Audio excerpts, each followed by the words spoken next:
Matteo paused as the elevator opened, his gaze drawn to the beautiful woman standing beside his black sedan. Her red dress swayed gently around her legs in the slight breeze that wafted through the parking garage, carrying the scent of jasmine and rose with it. He smiled as he walked towards her. "Hello, darling. You are looking lovely today." The woman turned at his words, her red lips curving in a bright smile.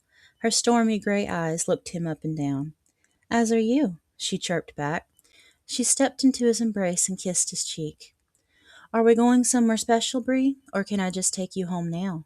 Matteo whispers against her neck, placing a gentle kiss over her pulse. Bree giggled as she tilted her head for him. "I thought we could go to dinner, maybe see a movie. It's been a while since we've been out. Your work keeps you so busy lately." "That sounds wonderful, my dear." Matteo tilted her chin up and captured her lips in a kiss that was both passionate and tender before opening the door for her. He helped her settle into the car before he went around to the driver's side and got in himself. The car engine purred to life, and soon they were on their way. Later that night, as they were leaving the movie theater, Bree wrapped her arms around Matteo and kissed him. The world suddenly became chaos as bullets rained around them and the coppery scent of blood filled the air. He sank to the ground with Bree in his arms. Matteo woke in a cold sweat. Sitting up, he rubbed his hand across his face, holding back tears as he glanced at the empty spot on the bed beside him. That day had ended in tragedy as a rival gang found him when he had let his guard down. Bree had been rushed to the hospital but had not survived the night. He reached over and grabbed the bottle of whiskey that he kept beside the bed and took a long pull. His phone buzzed, and as he checked the message, a cold, calculating smile crossed his face. He got up and began dressing for the day.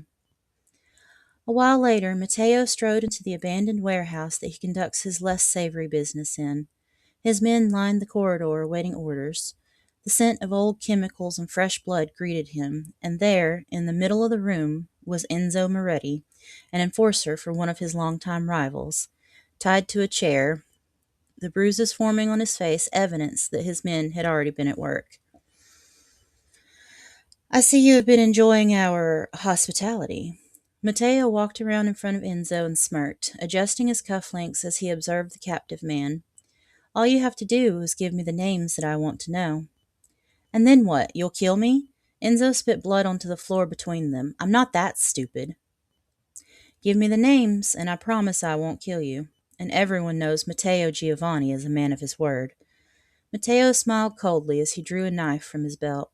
"But refuse, and I'll make sure you wish for death." A look of sheer terror crossed Enzo's face, and he swallowed hard. He nodded, then finally started telling him the names of the ones involved in the attack that took Bree's life.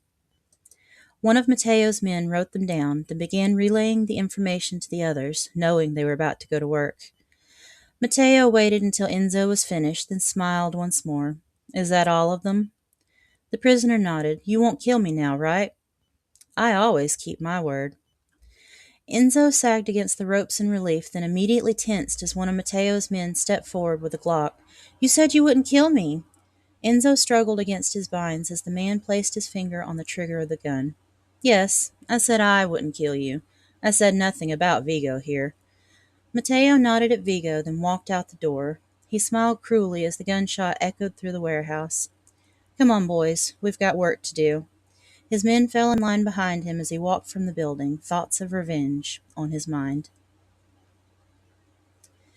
Thank you for joining us today. I hope you enjoyed Give Me the Names, and I hope to see you next time. Bye.